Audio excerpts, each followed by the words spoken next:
बच्चों, let's see the question. Question is given below is a statement with some blank. Fill up the blanks correctly. Let's read the statement. The male reproductive system consists of two.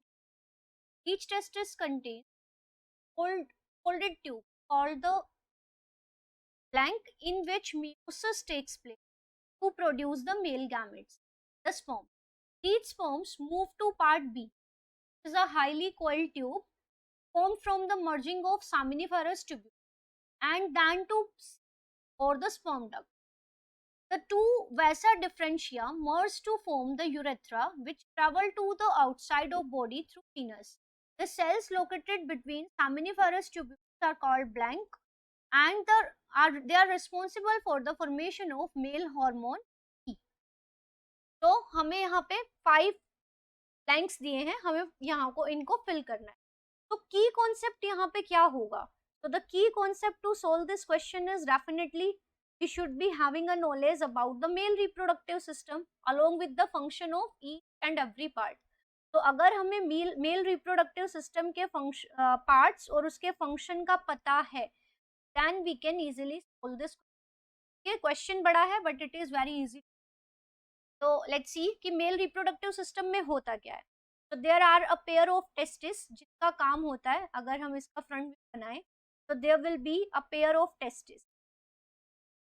तो ये दो testis हैं which are oval in shape and these testes are packed in a pouch of skin which is called the scrotum. अब testis से हम यहाँ दिखाते हैं, ये दो ट्यूब्स हम दिखाते हैं, हर एक टेस्टिस से एक ट्यूब अराइज होगी.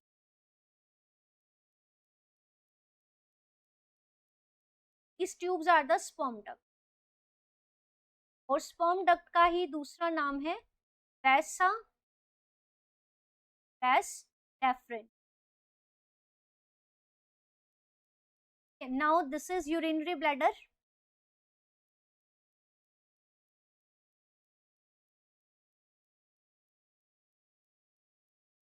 यूरिनरी ब्लैडर है, यूरेथ्रा है, तो ये दोनों ट्यूब इसके ऊपर से कर्व लेगी और these will open into the urethra. Urethra में ये ओपन हो and urethra is surrounded by the erectile tissue. और ये जो इरेक्टाइल टिश्यू प्लस यूरेथ्रा है, this the male copulatory organ जिसका नाम है पीनस. अब अगर हम टेस्टिस का स्ट्रक्चर देखें, अगर हम टेस्टिस को बनाए बाहर, तो टेस्टिस ऐसे ओवल शेप, अगर हम टीएस देखें तो in each testis there are lobes. Each testis is divided into lobes.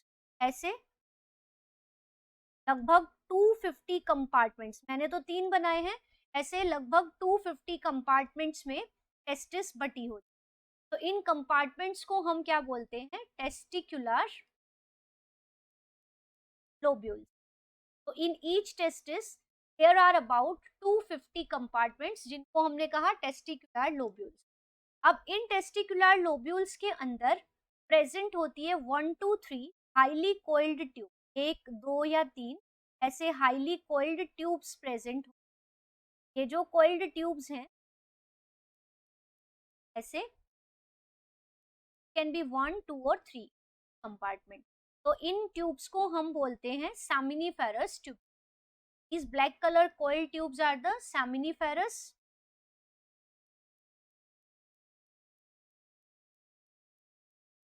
अब अगर हम टेस्टिस के मतलब अगर हम अब सेमिनिफेरस ट्यूब्यूल का स्ट्रक्चर देखें, अगर इसका टीएस हम कट करेंगे तो कोई भी ट्यूब हमें क्रॉस सेक्शन में कैसी अपीयर होगी?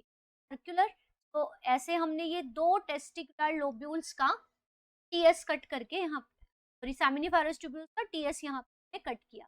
तो it is line with the epithelium, germinal epithelium होगा. यहाँ पे कुछ सेल्स तो ऐसे क्यूब लाइक होंगी, कुछ सेल्स ऐसे बड़ी सेल्स, मतलब कॉलुमनर्स. तो ये जो क्यूब लाइक सेल्स हैं, these are the spermatogonia और the sperm mother cell, germ cell है, का काम है स्पर्म्स बना. और ये जो बड़ी वाली सेल है, इनके अंदर oval shaped nucleus will be there, these are the Sertoli. यहाँ पे आपको सर्टोली सेल्स नजर आएंगी, यहाँ पे आपको प्राइमोर्डियल जर्म सेल्स आगे चल के स्पर्मेटोगोनिया बन जाए, वो नजर आएंगे जिनमें आर टू प्रोड्यूस द, आप यहाँ से कह सकते हैं कि these are the sperm mother cells, direct आप इनको लिख सकते हैं स्पर्म मदर सेल्स जो कि डिप्लॉयड।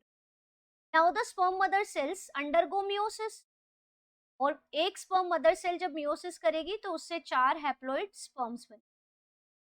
अब इसी तरह से ये दूसरा सामिनिफेरस ट्यूब्यूल है, इनके बीच में जो ये स्पेस है, इस स्पेस के अंदर छोटी छोटी सेल्स प्रेजेंट होती हैं। अब इस स्पेस को इंटरस्टिशियल स्पेस कहते हैं। तो यहाँ पे जो सेल्स प्रेजेंट होगी उन्हें हम लेडिक सेल्स या फिर इंटरस्टिशियल सेल्स भी कहते हैं। और ये सेल्स प्रोड्यूस करती हैं मेल सेक्स हॉर्मोन्स जिनको हम कहते हैं androgen, and the principal male sex hormone is the testosterone. तो लेडिक सेल्स का काम होता है, लेडिक सेल्स को हम इंटरस्टिशियल सेल्स भी कहते हैं, और इनका काम होता है टू प्रोड्यूस द टेस्टोस्टेरोन। अब यहाँ पे अगर हम देखें, हमने बनाया सैमिनिफेरस ट्यूब्यूल, सैमिनिफेरस ट्यूब्यूल से बाहर जो यहाँ पे एक नेटवर्क बन जाएगा छोटी छोटी, तो हम कहेंगे रिटिटेस्टिस, रिटिटेस्टिस से वेसाइफ्रेंशिया, ये वेसाइफ्रेंशिया है जो टेस्टिस से बाहर स्पर्म को लेके जा रहे हैं। Now these vesiferentia they open into a very coiled tube. ऐसे वेसाइफ्रेंशिया एक बहुत ही coiled ट्यूब में ओपन होंगे, and this coiled tube जो कि स्पर्म को लेकर जाएगी टू द वेस्ट एफ्रेंस। ये जो coiled ट्यूब यहाँ आपको नजर आ रही है, दिस इज द एपिडिडाइमिस। तो आपको रूट याद होना चाहिए कि स्पर्म सैमिनिफेरस ट्यूब्यूल से स्पर्म निकले, they will be collected by the rititestis, rititestis से वेसाइफ्रेंशिया, वेसाइफ्रेंशिया फिर एक कोइल्ड ट्यूब में ओपन होंगे जहाँ पे स्पर्म्स अपनी फंक्शनल मैच्योरिटी अटेन करेंगे, एपिडिडाइमिस, एपिडिडाइमिस फिर ओपन होगी वेस्ट एफ्रेंस में, और वेस्ट एफ्रेंस फिर दोनों मिलके ओपन होंगे इनटू द यूरेथ्रा। तो ये पूरा सीक्वेंस स्पर्म का जो ट्रांसपोर्ट का रूट है इट इज लाइक दिस। तो अब हम इजीली यहाँ से ऑप्शंस कर सकते हैं। तो लेट्स सी, पहला जो अगर हम देखें यहाँ पे, तो पहला है male reproductive system consist of 2 testis, correct है। Each testis contain thin folded tubes. अब यहाँ पे फोल्डेड और थिन ट्यूब्स की बात हो रही है। तो टेस्टिस के अंदर जो ये कोइल्ड और फोल्डेड ट्यूब्स हैं इनको हम क्या कहते हैं, आर कॉल्ड द सैमिनिफेरस, करेक्ट है। in which meiosis takes place. I told you कि यहाँ पे जो cells हैं sperm mother cells, उनमें meiosis होगा और sperms बनेंगे, meiosis होगा और sperms move to the blank, a highly coiled tube. अब coiled tube की बात हो रही है, coiled tube तो कौन सी है, ये जो coiled tube आपको बाहर नजर आ रही है, this is the epididymis. तो इस ऑप्शन में क्या आ जाएगा, epididymis। हर टेस्टिस मतलब यहाँ पे जो टेस्टिस है वहां से जो कोइल ट्यूब है, दिस द एपिडिडाइमिस। अब ये किसकी मर्जिंग से बनी है, सेमिनिफेरस ट्यूब्यूल की मर्जिंग से। टैन टू ब्लैंक सी और स्पर्म डक्ट। अब स्पर्म डक्ट का ही दूसरा नाम आई टोल्ड यू क्या है, वेस्ट एफ्रेंस। तो एपिडिडाइमिस से जो स्पर्म्स है वो कोइल स्पर्म डक्ट में जाएंगे, and the sperm duct is vas deferens. Two vas deferentia, ये दोनों वेस्ट डिफरेंशिया जो हो गए हैं, अब ये दोनों मर्ज होके क्या बना लेंगे, this part, and this part is the urethra. अब यूरेथ्रा इनस के थ्रू ट्रेवल करेगा, the cells located between the seminiferous tubule. अब ये एक सैमिनिफेरस ट्यूब्यूल है, ये दूसरा, इनके बीच में जो ये सेल्स लोकेटेड हैं इनको हम क्या बोलते हैं, लेडिक सेल्स, और these are also known as interstitial cells. अब ये रिस्पॉन्सिबल है for the formation of male hormone, और मेल हार्मोन यहाँ सेक्स हार्मोन की बात हो रही है, androgen, and the principal androgen is the testosterone. Male sex hormone बनाएंगे जिसको कहते हैं टेस्टोस्टेरोन। तो अब हम ऑप्शंस चूज करें, तो पहला ऑप्शन तो क्या होना चाहिए, सैमिनिफेरस ट्यूब्यूल। ऑप्शन 2 बी मतलब पार्ट होना चाहिए एपिडिडाइमिस, थर्ड सी वाला होना चाहिए वेस्ट एफ्रेंस, ई होना चाहिए इंटरस्टिशियल सेल्स, और ई होना टेस्टोस्टेरोन। तो अब यहाँ से चूज कर लेते हैं। तो